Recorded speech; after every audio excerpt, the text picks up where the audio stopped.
नमस्कार। आज हम चक पॉलिनिक की किताब हॉन्टेड पर आई एक समीक्षा की तहों में उतरे हैं। ये समीक्षा किताब के हॉरर और जिसे कहते हैं डार्क सटायर यानी गहरे व्यंग वाले पहलुओं पर खास तौर पर रोशनी डालती है। तो हमारा मकसद है इस समीक्षा के जरिए किताब की बनावट को समझना, इसके गहरे मतलब क्या हैं और लिखने का अंदाज कैसा है। समीक्षा पढ़कर ऐसा लगता है कि सिर्फ कोई आम डरावनी कहानी नहीं है, बल्कि ये इंसानी फितरत पर, हमारे लालच, हमारे डरों और शायद शोहरत की भूख पर एक तीखा, थोड़ा असहज करने वाला कटाक्ष है। तो चलिए देखते हैं समीक्षा क्या बताती है। बिल्कुल। समीक्षा जिस तरह से किताब की संरचना और इसके विषयों का जिक्र करती है ना, उससे ये साफ है कि ये किताब ध्यान खींचने वाली है, शायद कुछ मायनों में थोड़ी परेशान करने वाली भी। ये सिर्फ ऊपरी तौर पर डराने वाली चीज नहीं लगती, इसमें पढ़ते ज्यादा गहरी है, जैसा समीक्षा इशारा कर रही है। हाँ, और समीक्षा का एक अहम पॉइंट है कहानी का ढांचा। इसमें एक फ्रेम स्टोरी है, मतलब एक बाहरी कहानी जिसके अंदर दूसरी कहानियां बुनी हुई हैं। अच्छा। इसमें कुछ लेखक और कलाकार हैं जो शायद अपने करियर में पहचान बनाने के लिए बेताब हैं। वो एक राइटिंग रिट्रीट में शामिल होते हैं। उन्हें वादा किया जाता है कि ये जगह दुनिया से एकदम कटी हुई होगी, जहां वे बिना किसी रोक टोक के अपनी सबसे बेहतरीन, सबसे सच्ची कहानियां लिख पाएंगे। मतलब एक तरह से उन्हें क्रिएटिविटी के स्वर्ग का लालच दिया जाता है। और यहीं पर समीक्षा एक दिलचस्प मोड़ की तरफ इशारा करती है ना?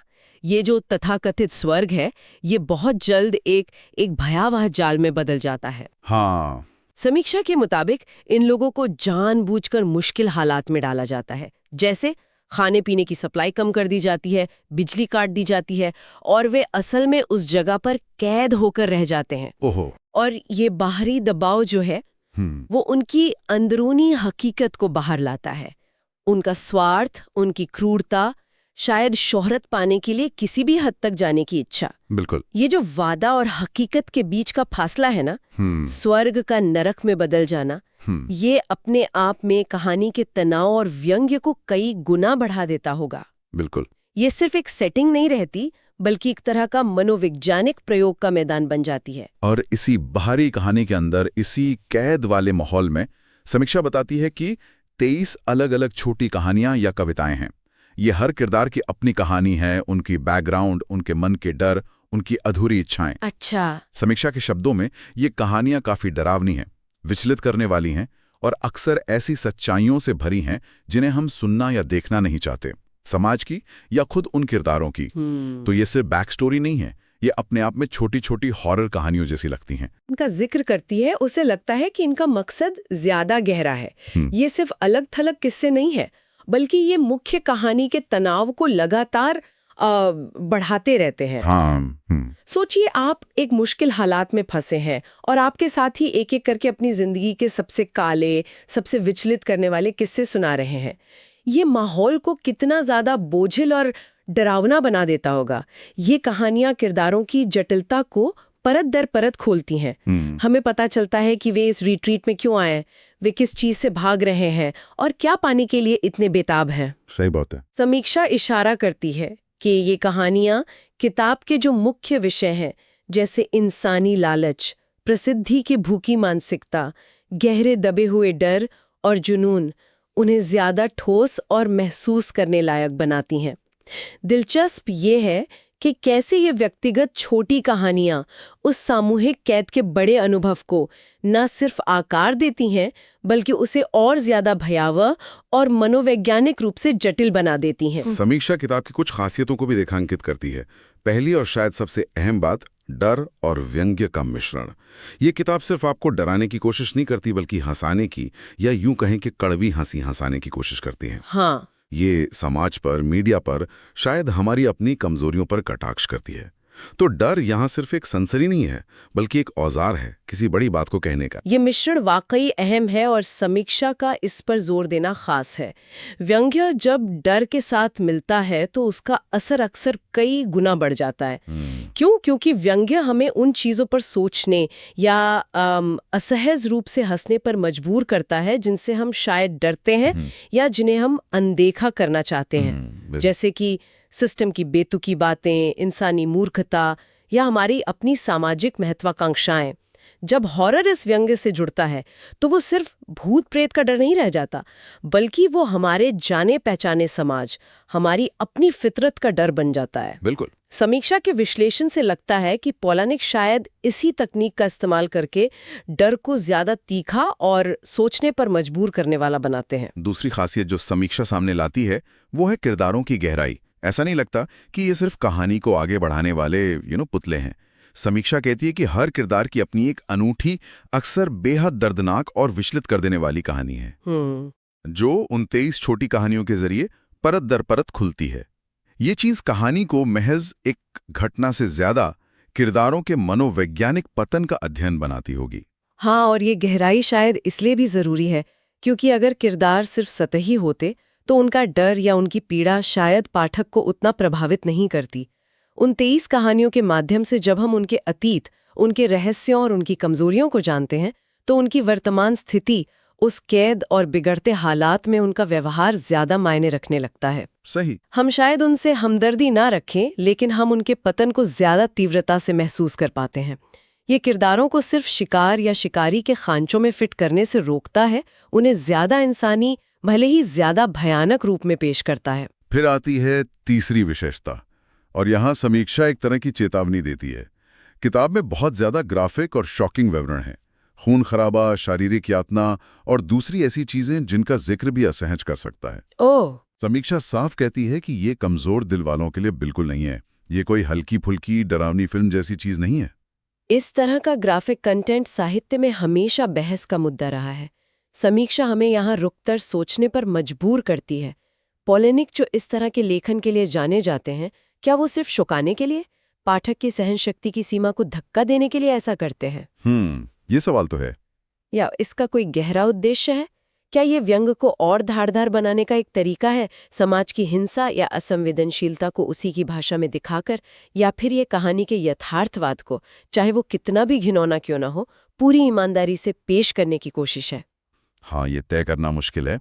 समीक्षा इस पर कोई सीधा फैसला नहीं सुनाती, लेकिन ये सवाल उठाती है कि लेखक पाठक को किस हद तक असहज करने का जोखिम उठा रहा है और क्यों।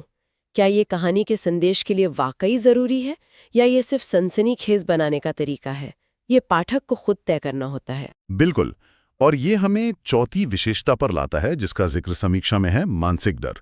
समीक्षा के अनुसार ये किताब पारंपरिक हॉरर ट्रोप्स जैसे भूत प्रेत या बाहरी दानवों पर उतना फोकस नहीं करती, अच्छा, जितना कि इंसानी मन के अंदरूनी राक्षसों पर करती है।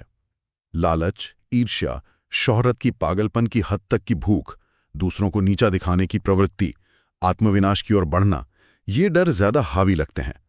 ऐसा लगता है कि किरदार बाहरी कैद से ज्यादा अपनी अंदरूनी कैद में फंसे हुए हैं।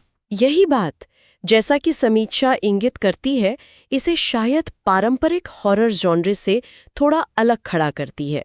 फोकस बाहरी मॉन्स्टर पर नहीं, बल्कि उस मॉन्स्टर पर है जो हर इंसान के अंदर छुपा हो सकता है और सही या गलत कहें, परिस्थितियों में बाहर आ सकता है। हाँ। अगर हम इसे बड़ी तस्वीर में देखें तो ये किताब एक तरह का सामाजिक प्रयोग या केस स्टडी जैसी लगती है, जिसे समीक्षा उजागर करती है। ये दिखाती है कि जब सामाजिक ढांचे, नैतिकता और बाहरी दबाव हट जाते हैं तो इंसान अपनी बुनियादी प्रवृत्तियों, अच्छी और बुरी दोनों के प्रति कितना वफादार रह जाता है। खासकर जब उन्हें लगता है कि उनकी कहानी, उनका दुख, उनकी पीड़ा उन्हें शोहरत दिला सकती है, तो वे किस हद तक जा सकते हैं। ये सवाल शायद किताब के केंद्र में है।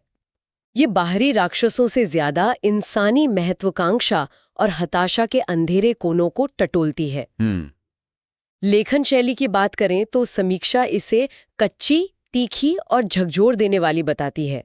ऐसा लगता है पोलानिक शब्दों की चाशनी नहीं चढ़ाते, बल्कि सीधी, बेबाक, कभी-कभी क्रूर लगने वाली भाषा का इस्तेमाल करते हैं। हाँ, उनका स्टाइल ही ऐसा है। वो माहौल और किरदारों के डरावने, असहज करने वाले पहलुओं को बहुत बारीकी से उभारते हैं।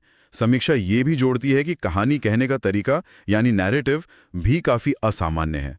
वो लगातार बदलता रहता है। कैसे? कभी बहुत व्यंग्यात्मक यानी सार्कास्टिक हो जाता है, कभी उसमें काला हास्य, डार्क ह्यूमर झलकता है, तो कभी वो बिना किसी लाग लपेट के सीधे सीधे दिल दहला देने वाला बन जाता है। ये अस्थिरता पाठक को शायद चैन से बैठने नहीं देती होगी। पोलनिक की एक खास शैली जिसका वर्णन समीक्षा करती है, किताब के ओवरऑल प्रभाव के लिए बहुत महत्वपूर्ण होगी। ये कच्ची और तीखी शैली शायद कहानी की ग्राफिक प्रकृति और व्यंग्यात्मक टोन के साथ अच्छी तरह मेल खाती होगी। हाँ बिल्कुल। असामान्य नैरेटिव जो लगातार अपना रंग बदलता रहता है, पाठक को एक तरह से अस्थिर जमीन पर खड़ा कर देता है। उसे कभी पता नहीं चलता कि अगले पल उसे हंसना है, डरना है या घिन महसूस करनी है।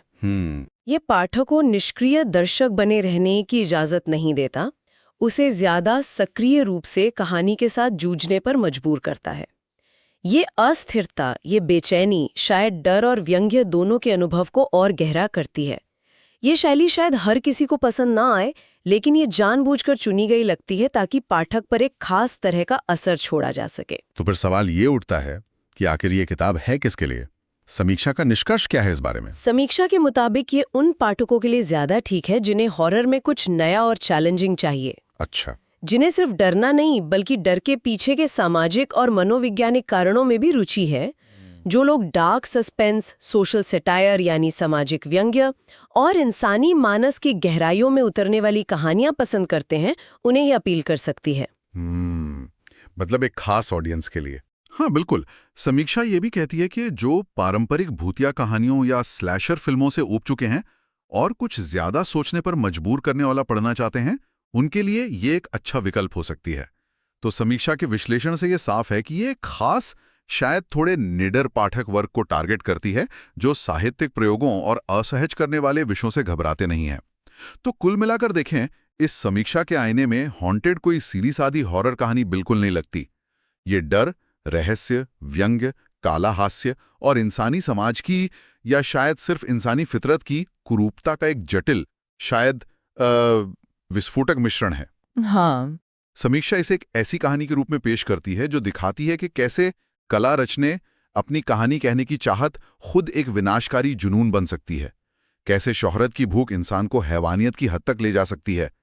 समीक्षा इसे लालच, महत्वाकांक्षा और हमारे समाज की डरावनी सच्चाइयों पर एक तीखी, बेरहम टिप्पणी के तौर पर देखती है। यहाँ जो बात सबसे ज्यादा गौर करने लायक है और जो समीक्षा से उभर कर आती है, वो ये है कि ये किताब डर को महज एक भावना के तौर पर नहीं देखती, बल्कि एक लेंस, एक माध्यम के तौर पर इस्तेमाल करती है। डर यहाँ पाठक को सिर्फ चौंकाने या घबराने के लिए नहीं है, बल्कि उसे इंसानी स्वभाव और हमारे आधुनिक समाज की उन गहरी, अक्सर असुविधाजनक सच्चाइयों का सामना कराने के लिए है, जिन्हें हम आमतौर पर नजरअंदाज कर देते हैं। समीक्षा बताती है कि कैसे चरम परिस्थितियां, चाहे वो खुद बनाई गई हों जैसे इस रिट्रीट में, या बाहरी हों, इंसान के अंदर छिपी परतों को, उसकी असलियत को बाहर खींच लाती है। हाँ, ये पॉइंट बहुत दमदार है। वो महत्वाकांक्षा, वो डर, वो दूसरों का इस्तेमाल करने की प्रवृत्ति, वो क्रूरता जो सामान्य जीवन की पतली परत के नीचे शायद हमेशा मौजूद रहती है।